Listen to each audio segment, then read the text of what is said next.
O que significa lar? Sabe, é uma casa? Uma cidade? Hoje, a gente vai explorar essa pergunta e vamos fazer isso através da jornada inacreditável de um menino que se perdeu. E no meio do caminho, vamos entender as forças maiores, globais, que acabam definindo onde e como a gente pertence. Então,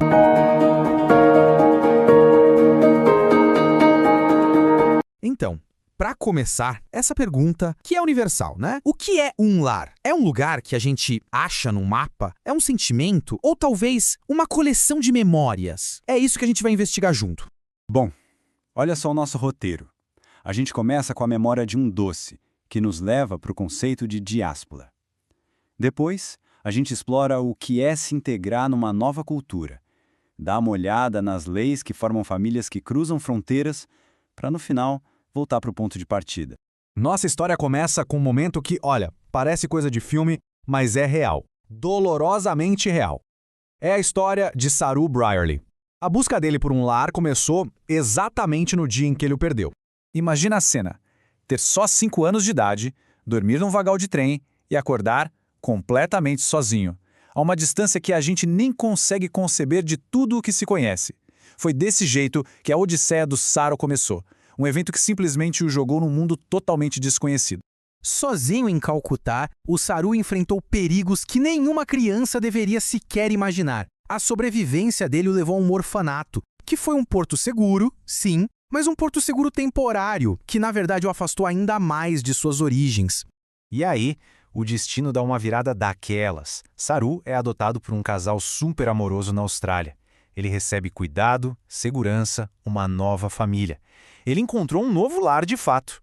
Mas a questão do seu primeiro lar, essa ficou ali, adormecida, só esperando a hora de despertar. É incrível o poder que a memória sensorial tem, né? 25 anos depois, a simples visão de um jalebi, um doce típico indiano, funcionou como uma chave. Uma chave que destrancou memórias que o Saru achava que estavam perdidas para sempre. E foi essa lembrança que deu o pontapé inicial numa busca pela sua identidade original.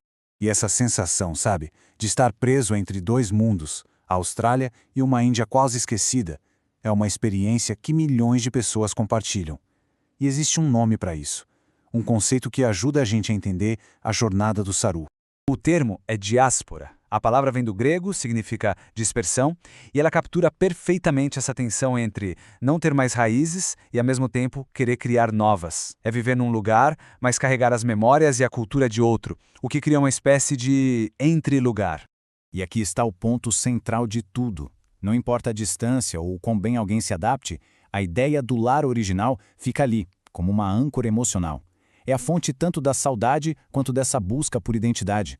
Todos esses sentimentos, a nostalgia, a crise de identidade, a sensação de não pertencer a lugar nenhum, são temas centrais da experiência da diáspora. Eles descrevem, assim com perfeição, a turbulência emocional que o Saru começou a sentir depois daquela lembrança do jalebi. Então, como é que uma pessoa lida com esse choque de culturas? A vida do Saru nos mostra que existem basicamente 2 caminhos que alguém pode seguir: a assimilação e a integração. Aqui, o modelo de aculturação de Berry ajuda muito a gente. Quando criança, Saru passou pela assimilação. Ele se tornou australiano, adotou a nova cultura para sobreviver, para pertencer, mas como adulto, a jornada dele se tornou outra coisa. Se tornou uma busca por integração. Ele não precisava mais escolher, ele podia ser as duas coisas, australiano e indiano, unindo as duas partes de si mesmo. A história do Saru também abre uma janela para a gente espiar o mundo complexo da adoção internacional. Vamos ampliar um pouco o nosso foco para entender o sistema maior onde a jornada dele se encaixa. A adoção internacional não acontece do nada, né? É um processo governado por leis que evoluíram ao longo de um século. Desde códigos pioneiros, como o do Brasil lá em 1927, até acordos globais, como a Convenção de Haia, o foco foi mudando gradualmente para uma única prioridade: o bem-estar da criança. Pois é, a adoção internacional tem 2 lados. De um lado tem a promessa imensa de um lar, de amor, especialmente para crianças mais velhas ou com necessidades especiais. Do outro, existem riscos muito sérios, como o tráfico de pessoas e o desafio profundo do deslocamento cultural. E navegar por essa dualidade é, sem dúvida, a parte mais difícil de tudo isso. Com esse contexto todo em mente, vamos voltar para a busca do Saru. Como foi que ele usou a tecnologia para transformar fragmentos de memória num mapa para casa? A busca dele foi uma mistura fascinante de memória humana com poder computacional.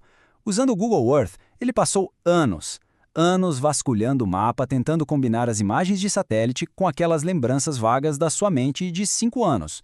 O nome ele lembrava errado, ele achava que era Ganesh Talai, mas as imagens, como a de uma caixa d'água e a memória crucial, um lugar com borboletas, finalmente o levaram para casa. Ganesh Talai. E esse é o final maravilhoso da história. O Saru reencontrou a família biológica dele, mas ele não abandonou sua família australiana. Em vez de escolher um lado, ele uniu os dois.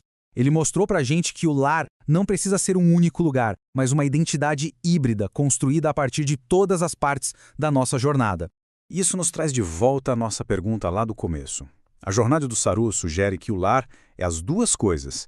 É o ponto no mapa de onde a gente veio e é também a história que a gente constrói para dar sentido a todas as paradas pelo caminho.